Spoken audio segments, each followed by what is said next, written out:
year ago to December 26, 2023, the day after Christmas, most of western central North Dakota and the James River Valley had an ice storm that caused hundreds of car crashes. We saw damaged power lines. We saw trees down, as well as just icy roads where trucks even had to go up the road backwards to sand. And so these were the scenes all across. We go to another photo here in Jamestown. I mean, you could see every little twig, every little branch just coated with probably over a quarter of an inch of ice, in some cases half an inch, and that is not good. And that was not good for farming, even for the cattle. Everywhere had an impact of this. Again, day after Christmas, people are starting to travel back home, go back to work. No, that wasn't here. I mean, look at this. This is interesting because here's our Christmas tree.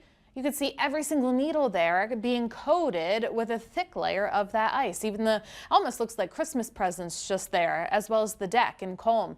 Here's a mailbox. Nobody's getting mail here. You can't even flip up the flag to say that you have maybe a Christmas card coming or going out. And it was just absolutely crazy to see an event like that the day after Christmas. That does not happen very often to that extent.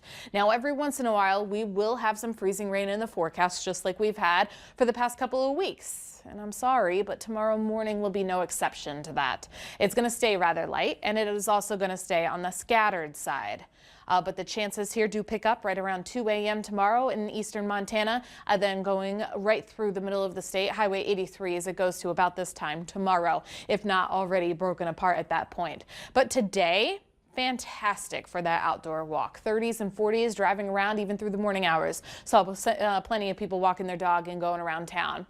The eastern half of the state, though, still frosty to some extent for that visibility as well as the fog. So be leery of that if you're traveling. But it's this warm front that's going to cross across the state and give us that freezing rain potential, if not a couple of snowflakes to even some rain chances as we go into our Friday morning. The reason is because the overnight lows do fall to the 20s. That's at the surface, but up above, because of the warmer air pushing in, it has a lot of that precip has that chance of melting in the duration as it reaches to the ground. And so that's exactly where we're going to see that.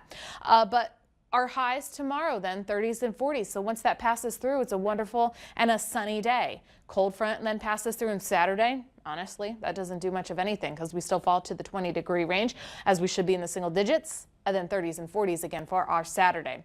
But the changes do happen because as we go then into our Monday and Tuesday and then the new year, well, highs do go from the 20s to the teens, and then overnight lows again near single digits because of that pattern change. So the colder air is on the way for the new year, and that takes us here, Krista, already on Monday to 26, but the normal 25 for this time of year. So not crazy, but it is a cold plunge. It's a perfect day to be outside with your winter coats and just enjoying the sunshine while it's still here. I think I'm going to go for a walk today. I'm going to try. That's a good use of this warm weather. Oh, wonderful. Thanks so much, Heidi. Yep.